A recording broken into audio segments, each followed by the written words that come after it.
Hey guys, welcome back to the channel. Today we're diving into a very interesting topic. ChatGPT versus Perplexity AI. Which one is better? And more importantly, which one should you use? Let's break it down in a simple way. First, let's talk about ChatGPT. So what is ChatGPT? ChatGPT is an AI chatbot developed by OpenAI, and it's designed to understand your questions and respond like a human. But here's the key difference. ChatGPT is not just for searching, it's for creating. You can use it to write YouTube scripts, generate content ideas, solve study questions, even learn coding or languages. It works like your personal assistant that's available 24/7.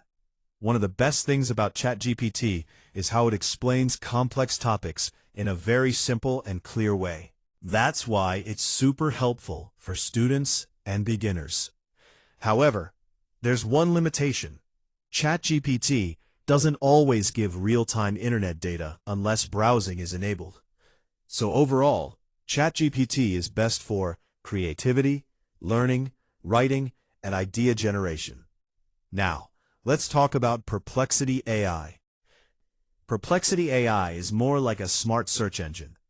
Unlike ChatGPT, it focuses on giving you accurate real-time information directly from the internet. Here's what makes it powerful. It gives you direct answers, it shows sources and references, and you can verify information instantly. So instead of opening multiple websites, Perplexity saves your time by giving a clear and summarized answer. This makes it perfect for research, fact-checking, and latest updates and news. But when it comes to creativity, like storytelling or script writing, it's not as strong as ChatGPT. Final comparison. So let's make it very simple. If you want to create content, learn something new, or generate ideas, go with ChatGPT. But if you want accurate real-time information with sources, then Perplexity AI is the better choice.